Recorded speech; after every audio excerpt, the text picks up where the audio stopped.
The mood among European leaders soured sharply this week after a private phone call between US President Donald Trump and Russian President Vladimir Putin appeared to reset Washington's tone on peace efforts in Ukraine, at least behind closed doors. On May 20th, during a high-level call with EU counterparts, Trump rejected European demands for an unconditional ceasefire, citing discomfort with the term and claiming he had never used that term, according to the Wall Street Journal.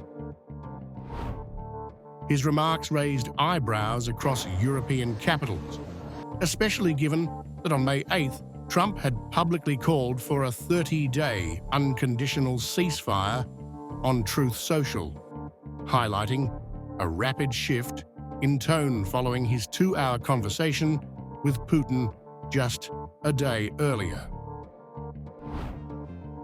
According to 3 people familiar with the conversation cited by WSJ, Trump told EU leaders that Putin wasn't ready to end the war, convinced he is winning. It was the first known instance of Trump privately acknowledging Putin's reluctance to negotiate peace, contradicting his earlier public claims that the Russian leader sought a settlement. Still, Trump resisted European pressure to toughen the US stance.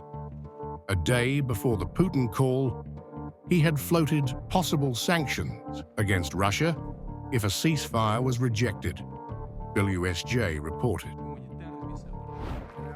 But by May 19th, that position had reversed.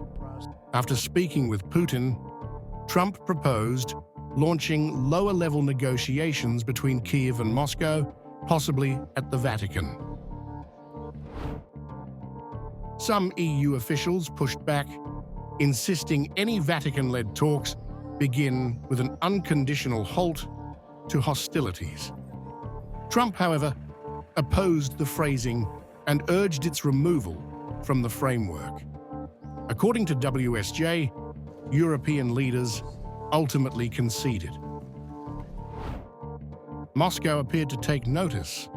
Russian Foreign Minister Sergey Lavrov delivered a blistering rebuke to Brussels, accusing European leaders of hysterical pressure tactics. So now, when we are told, let's have a truce, and then we will see, no, guys, we have already been in these stories. We do not want this anymore, Macron, Starmer, von der Leyen, and other figures of Europe, who now hysterically demand from the United States to join the anti-Russian actions and increase the number of sanctions. It just blows them out of their heads. What was expected to be a display of Allied unity on a path to peace has instead exposed deep rifts between Washington and Europe.